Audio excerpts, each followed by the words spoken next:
Assalamualaikum warahmatullahi wabarakatuh. Perkenalkan, nama saya Bilqis Natasha Lubrianti dengan NIM C1 C021 dari R12. Di sini saya ingin mempresentasikan tugas mata kuliah perpajakan 1, yaitu tentang timbul dan hapusnya hutang pajak. Yang pertama, kita akan membahas tentang penyebab timbulnya hutang pajak. Menurut para ahli, terdapat dua ajaran yang mengatur timbulnya hutang pajak saat pengakuan adanya hutang pajak, yaitu sebagai berikut. Yang pertama ada ajaran material. Ajaran material menyatakan bahwa hutang pajak timbul karena diberlakukannya undang-undang perpajakan. Dalam ajaran ini, seseorang akan secara aktif menentukan apakah dirinya dikenakan pajak atau tidak, sesuai dengan peraturan perpajakan yang berlaku. Ajaran ini konsisten dengan penerapan self-assessment system atau para wajib pajak diwajibkan untuk menghitung, melaporkan, dan membayar secara mandiri kepada pemungut pajak atau pemerintah. Dan yang kedua ada ajaran formil.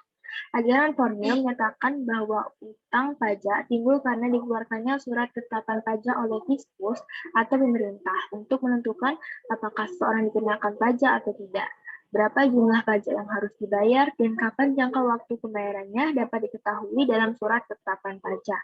Ajaran ini konsisten dengan penerapan official assessment system atau yang dimana pemerintahlah yang menentukan berapa banyak pajak yang harus dibayar oleh para wajib pajak. Lalu yang selanjutnya ada penagihan pajak. 1. Pengertian penagihan pajak. Penagihan pajak adalah serangkaian tindakan agar penanggung pajak melunasi hutang pajak dan biaya penagihan pajak dengan menegur atau memperingatkan, melaksanakan penagihan seketika dan sekaligus memberitahukan surat fakta, mengusulkan pencegahan, melaksanakan penyitaan, melaksanakan penyanderaan, menjual barang yang telah disita. Hal ini tertuang dalam pasal 1 angka 9 Undang-Undang Nomor 19 tahun 2000 tentang penagihan pajak dengan surat paksa. Yang kedua ada dasar hukum penagihan pajak. Dalam buku KUP atau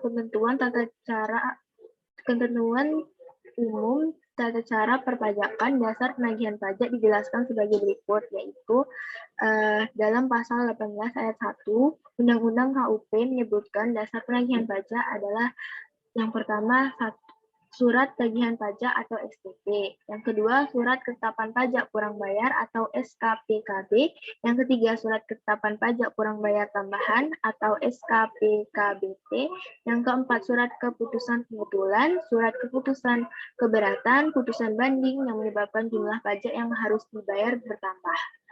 Dan terdapat juga dalam pasal 12 Undang-Undang PBB menyebutkan dasar penagihan pajak adalah 1. Surat pemberitahuan pajak terutang atau SPPT, dan 2. Surat ketetapan pajak, dan yang ketiga surat tagihan pajak atau SPT yang merupakan dasar penagihan pajak. Selanjutnya kita akan bahas tentang penagihan pajak dengan surat paksa. Pengertian surat paksa sendiri telah diatur dalam pasal 1 angka 12 Undang-Undang Nomor 19 tahun 2000 tentang penagihan pajak dengan surat paksa yang berbunyi surat paksa adalah surat perintah membayar utang pajak dan biaya penagihan pajak. Sedangkan menurut Musci tahun 2005 dalam bukunya halaman 25, yaitu surat yang diterbitkan apabila wajib pajak tidak melunasi utang pajaknya sampai dengan tanggal jatuh tempo. Lalu selanjutnya penyebab diterbitkan surat paksa. Surat paksa dapat diterbitkan atas dasar ketentuan SE 01 tahun 2020. Tersebut juga senada dengan ketentuan dalam pasal 8 ayat 1 Undang-Undang Nomor 19 tahun 2000 tentang penagihan pajak dengan surat paksa atau Undang-Undang PPSP yang berbunyi sebagai berikut. Yang pertama, penanggung pajak tidak melunasi utang pajak dan kepadanya diterbitkan surat teguran atau surat peringatan. Yang kedua, terhadap penanggung pajak telah dilakukan penagihan seketika dan sekaligus tanpa menunggu jatuh tempo. Yang ketiga, penanggung pajak tidak memenuhi ketentuan sebagaimana tercantum dalam keputusan persetujuan angsuran atau penundaan pembayaran pajak. Lalu yang keempat ada mekanisme penagihan pajak dengan surat paksa.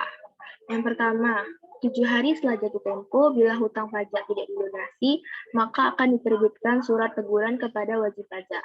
Yang kedua, 21 hari setelah diterbitkan surat teguran, masih belum lunas, maka diterbitkan surat paksa. Yang ketiga, setelah 2 kali 24 jam surat teguran terbit belum lunas, maka diterbitkan surat perintah melaksanakan penyitaan.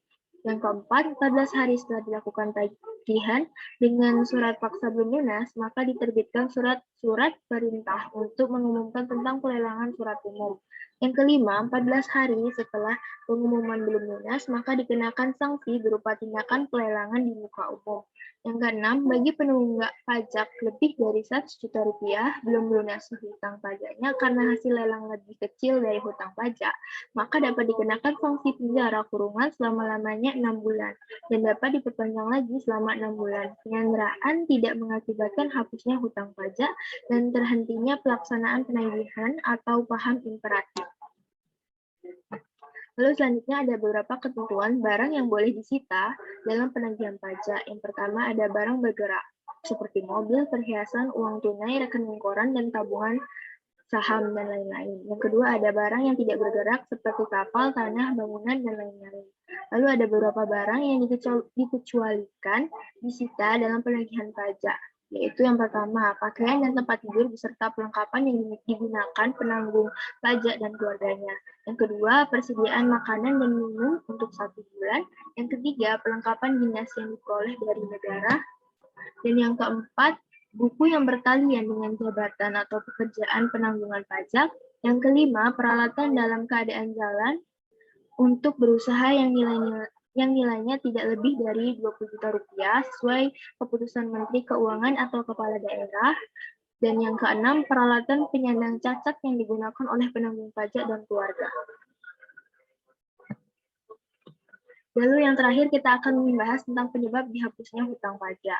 Yang pertama, pembayaran atau pelunasan. Pembayaran pajak dapat dilakukan dengan pemotongan atau pemungutan oleh pihak lain, perkreditan pajak luar negeri maupun pembayaran sendiri oleh wajib pajak ke kantor penerimaan pajak atau bank-bank persepsi dan kantor pos.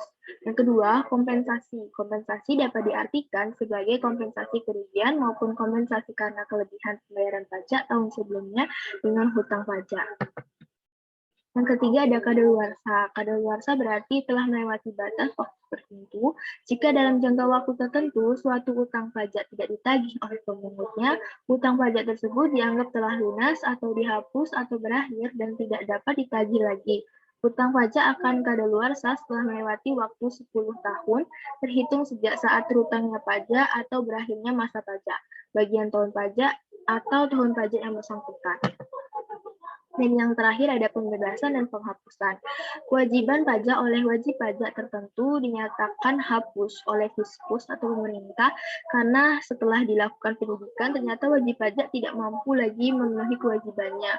Hal ini biasanya terjadi karena wajib pajak mengalami kebangkrutan maupun mengalami kesulitan likuiditas.